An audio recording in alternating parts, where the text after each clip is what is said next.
জয় হিন্দ বন্ধুরা। এবার কিন্তু বাংলাদেশের ঘুমোড়াতে তৈরি হয়ে গেল সেনা। ভারত বাহিনী রেডি মোডে নিয়ে নিল বড় পদক্ষেপ। পাকিস্তানের পর এবার বাংলাদেশের দিকেও নজর। ভারতের রাফাল থেকে শুরু করে অত্যাধুনিক সুখোই ফাইটার জেট উত্তর পূর্ব সীমান্তে শুরু হয়েছে ভারতীয় সেনা ও বায়ুসেনার যুগোৎপত মহড়া। আর এই বার্তাটা রয়েছে স্পষ্ট দক্ষিণ এশিয়ার প্রতিবেশীদের উদ্দেশ্যে। অন্যদিকে বাংলাদেশের সীমান্তে তৈরি হচ্ছে যুদ্ধকালীন প্রস্তুতি। ভারতের সশস্ত্র বাহিনী ও বায়ুসেনা এবার একযোগে শুরু করতে চলেছে একটি বিশাল সামরিক মহড়া, যা 3 ধাপে চলবে নভেম্বর থেকে আগামী জানুয়ারি পর্যন্ত। এখনকার পাওয়া খবর অনুসারে মায়ানমার, ভুটান ও বাংলাদেশের সীমান্ত বরাবর একই সঙ্গে চলবে এই মহড়া, যার উদ্দেশ্য সীমান্ত প্রতিরক্ষা ও প্রতিক্রিয়া সক্ষমতা আরও জোরদার করা। গুজরাটের স্যারক্রিকে ত্রিশূল মহড়া দেখে ইতিমধ্যে অস্বস্তিতে পড়ে গেছে পাকিস্তান ও পাকিস্তানের পুত্ররা। এবার ভারতীয় সেনা যখন উত্তর পূর্ব সীমান্তে নতুন পদক্ষেপ নিতে চলেছে, তখন বাংলাদেশের প্রশাসনের প্রতিক্রিয়ার দিকেও কূটনৈতিক মহল নজর রাখছে। প্রতিরক্ষা মন্ত্রণালয়ের এক আধিকারিক জানিয়েছে যে এই মহড়া মূলত সীমান্ত প্রতিরক্ষা শক্তি যাচাই ও প্রতিক্রিয়াশীল সক্ষমতা বৃদ্ধির জন্য। বায়ুসেনার আধুনিক যুদ্ধবিমান রাফাল ও অত্যাধুনিক ফাইটার জেট সুখোইয়ের পাশাপাশি স্থলবাহিনীর অত্যাধুনিক ট্যাঙ্ক ও আর্টিলারির মতো অংশ নেবে সেখানে। 3 ধাপে হবে মহড়া, শক্তির একটি বিশাল প্রদর্শন।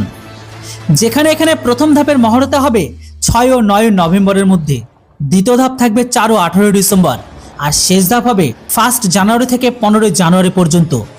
প্রতিটি ধাপে উত্তর পূর্ব ভারতের বিভিন্ন এয়ারবেসে ফ্রন্টলাইন স্কোয়াড্রন অংশ নেবে। আর ইতিমধ্যে যুদ্ধবিমানের উড্ডয়নের জন্য নোটামো জারি করা হয়েছে। আর এই বিশাল মহড়া শুধু সামরিক শক্তির প্রদর্শন নয়, বরং একটি কূটনৈতিক বার্তাও বহন করছে। পাকিস্তান সীমান্তে অপারেশন ত্রিশূলের এরপর এবার বাংলাদেশের সীমান্ত জুড়ে কার্যগত সেনা শক্তি দেখাতে চলেছে ভারত।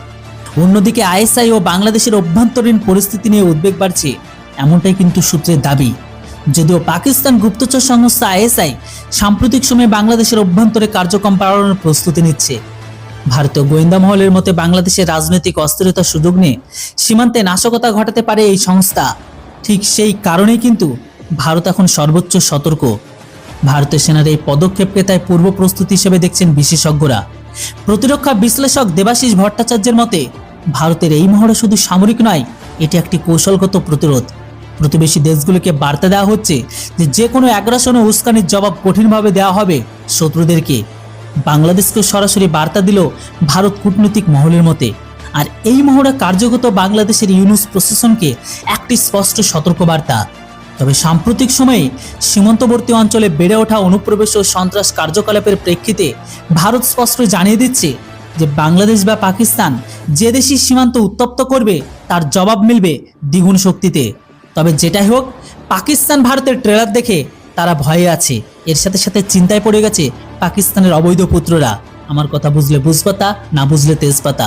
সময় বাকি, আমাদের জনমদখনী প্রতিবেশী কাঙালগুলো এর রিটালিয়েশন হিসাবে কি বলে বা কি জানায়, এর উপর আপনাদের মূল্যবান মতামত অবশ্যই কমেন্ট বক্সে লিখে জানান।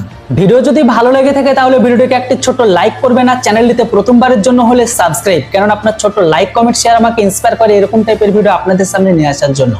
তো বন্ধুরা, ভালো থাকবেন, সুস্থ থাকবেন। দেখা হচ্ছে খুব তাড়াতাড়ি নতুন একটি ভিডিওটিতে। Thanks for watching. Jai Hind, Vande Mataram.